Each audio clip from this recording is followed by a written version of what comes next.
Hi guys, in this video I'll show you how to use watch window. First let me tell you what is a watch window.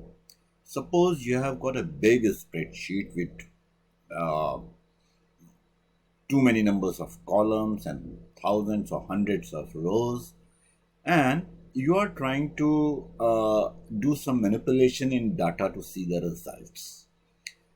It becomes very difficult. See, like for example, in this table this is the price, and I want to see when the price changes how it affects the total cost of the sales.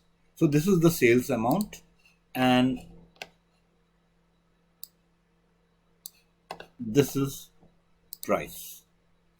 Now this is a reasonably small set of data. Now suppose you have a huge data and you are manipulating all over the place. It will be practically impossible for you to do that. Even if you do that, the process will be too slow. So for that, we have a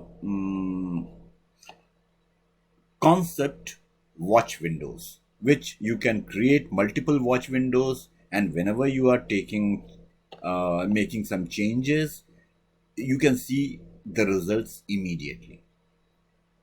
Now let us take it like this, that under formula in the menu bar there is a icon which is known as watch window.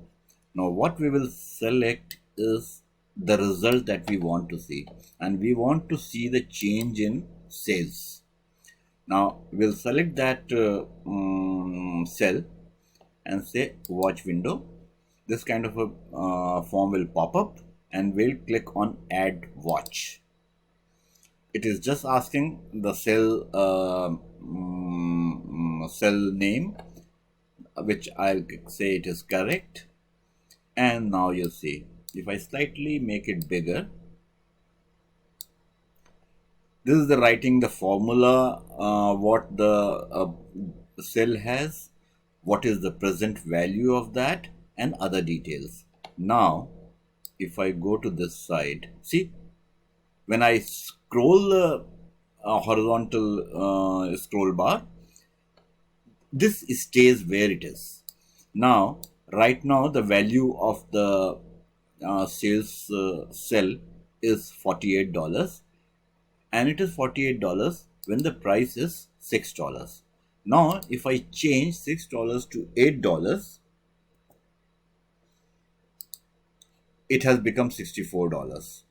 Again, if I change it back to $6, it is $48 now. Similarly, we can create many watch windows at different places where we want to check the results, and instead of scrolling back to that location and then for changing coming to here, you can just directly see the results of your manipulation in this watch window. This is quite useful when you are trying to do some kind of a testing, or you are trying to discuss the results based on manipulating prices. You are trying to see what kind of changes I can make in my business. This is going on in a meeting, and you want to see the results directly here. It is quite a useful tool. So I hope this session was quite useful to you, and I'll see you in the next session. Thank you.